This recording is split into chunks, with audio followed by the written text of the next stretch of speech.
मेराज की सुबह हुई तो मेरे महबूब अलैहिस्सलातु वस्सलाम बाहर निकले, देखा एक कनीज रो रही है, आटे का थैला रखा है।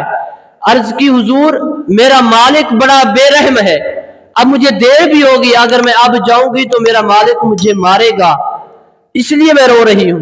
आपने फरमाया चलो मैं तुम्हारे साथ चलता हूं, चलो मैं तुम्हारे साथ चलता हूं, तुम्हारी सिफारिश कर दूंगा। अब आपने उस बुढ़िया का, उस कनीज का वो आटे का थैला उठाया आपने।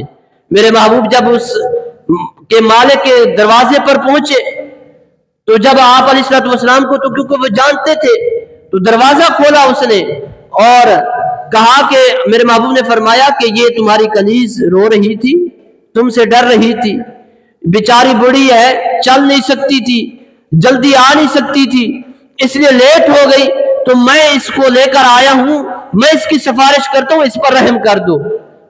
वो शख्स जल्दी जल्दी अंदर चला गया, अंदर जाकर तौरात या ज़बूर शरीफ लेकर आया, कहा कि आपको रात मेराज हुई है, आप रात मेराज पर गए थे?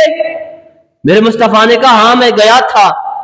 आपने फरमाया खुदा की कसम, तौरात या ज़बूर आपने उठाकर, वो खड़ा था बंदा, उसने कहा इसमें लिखा है कि आखिरी नबी आएगा, उसकी निशानी ये होगी कि वो जब मेराज करके आएगा, सुबह एक कनीज का आटे का थैला उठाकर किसी काफिर के घर पे आएगा। तो फरमाया मुस्तफा आप मेरे घर पर आ गए तो निशानी पक्की हो गई, वो कदमों में गिरा और कलमा पढ़कर मुसलमान हो गया। तो ये देखे आजिज़ी कैसी मेरे महबूब की कि नए नए दुल्हा बने, मेराज करके आए, लेकिन फिर भी कनीज का आटे का थैला उठाए जा रहे हैं। तेरी आजिज़ी पे लाखूं, तेरी सादगी पे लाखूं, हो सलाम आजिज़ाना मदनी मदीने वाले।